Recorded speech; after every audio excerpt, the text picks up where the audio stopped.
The World Health Organization says 3 people have died amid a suspected outbreak of hantavirus on a cruise ship sailing the Atlantic. The outbreak was reported aboard the MV Hondius, which was sailing from Argentina to Cape Verde off the coast of West Africa. The WHO has confirmed 1 case of hantavirus with 5 more potential cases under investigation. The MV Hondius is currently just off the coast from Cape Verde's capital, Praia. Let's bring in Owais Durrani. He's an emergency medicine physician and also a medical analyst. Welcome to DW, Dr. Durrani. So for our viewers who may not be familiar with this infection, what exactly is a hantavirus? Yeah, absolutely. So a hantavirus is a family of viruses that rodents carry. And usually how humans become exposed to it is through rodent droppings, urine, or saliva. And so a lot of times it'll be in the dust and maybe you're cleaning and it kind of goes into the air, you inhale it, and that's how you get infected. Of course, if a rodent bites you, that's how you can become infected as well. If you recall last year, the famous actor Gene Hackman's wife had passed away from this. And so that's when a lot of us heard of it in the public kind of sphere. Usually when you get it, the initial symptoms are flu-like. So you're going to have like body aches, fatigue, fevers, you're going to be tired.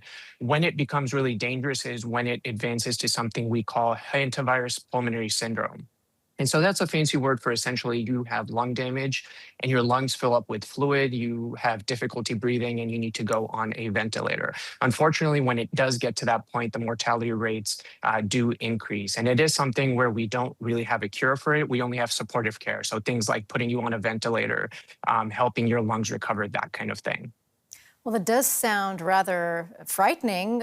Should people be worried about this? I mean, just how high of a risk is it to contract a virus like this? Yeah, so I don't want to cause panic. This is something that is extremely rare. For example, in the United States, throughout the entire year, last year, there was around 800 or so cases. So when you compare that to other viral and bacterial illnesses, it is a minuscule number. So not something to be panicked about, but something to be aware of if you live in a region where this is something of higher prevalence, right? So where this ship sailed from, that is an area of higher prevalence. There are certain parts of the United States, like New Mexico, where there is a higher prevalence. So if you live in one of those areas and you start to feel some of these symptoms and you aren't sure what it is, those would be reasons to immediately seek medical attention, because obviously the earlier you see a doctor, the better chances you have at a recovery. All right, so since this is a virus linked to rodents, when we hear about an outbreak like this on a cruise ship in the middle of the Atlantic Ocean, what are the first hygiene or sanitation failures that we need to wonder about? Yeah, absolutely. So we hear about outbreaks on cruise ships and ships in general a ton. And that is because they are environments that are very likely to kind of foster that kind of environment, right? So you're out at sea for a number of days. You have limited space. If someone does get sick, there's not a lot of space to kind of quarantine or isolate them in. And so right now, the questions that need to be asked are, where did that exposure happen? Usually this virus, the majority of the strains are rodent to human. There are some rare strains that actually originate in the place where this ship sailed from that can be human to human. So I would say that's probably the first question that needs to be answered. Was this human to human transmission or human to rodent?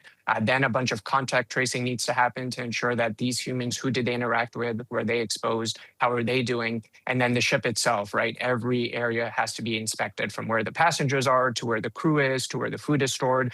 And once again, kind of asking that question, where did this exposure occur and how do we prevent it from kind of continuing?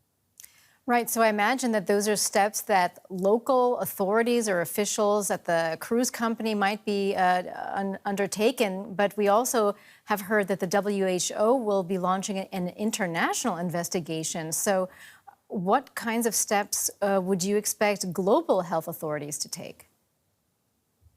Yeah, and that is such an important point, and why organizations like the World Health Organization are so important and why they need to be funded. Because a situation like this is, not under the jurisdiction of any one country or company. It involves various nationals, various locations, and the only folks that can do that are organizations like the WHO. And so they're going to be the ones that can truly do that contact tracing. That's a word that we use a bunch during the early days of COVID, right? Someone got COVID and we would try to figure out who were they in contact with so that we can check on those people. people. Same thing here, especially something that is highly contagious, something that has a high mortality rate. They're going to be the ones that can figure out, which country did this originate in, or is it in other countries, working with those public health authorities in contact tracing to ensure that this is not spread further. And then, of course, answering that paramount question of, was this possibly a strain of human to human transmission? Because that would require more resources and even more scrutiny when it comes to contact tracing. And if we want to look ahead, what lessons do you think cruise operators should be taking from this incident to prevent something similar happening in the future? Yeah, absolutely. So, I'll kind of address it from if I'm someone who maybe is about to go on a cruise, right? I would kind of look at the cruise company and say, hey, what are your health protocols? What happens if there is an outbreak? Because, a hantavirus outbreak is rare, but things like norovirus or other viruses, those are much more frequent. So what are your procedures in place when an outbreak happens? What kind of medical personnel do you have on the vessel? Can I be evacuated if I get sick? Those would be the first kind of questions I would answer to the cruise operator and the cruise company. And they're going to be the ones that need to ensure that those things are in place, and they're going to respond to their customers, right? And so if a customer doesn't ask those questions, maybe they don't pay as much attention to it. If 80% of the customers are asking that question, then they're going to invest in those resources to ensure that we're safe. Also, if you're about to go on a cruise, make sure your vaccines are up to date, and then make sure you have all your medications and medical history. So if something does go wrong, they have the best chance at treating you. Dr. Owais Durrani, thank you so much for all of your insights. Really interesting stuff there. Many thanks.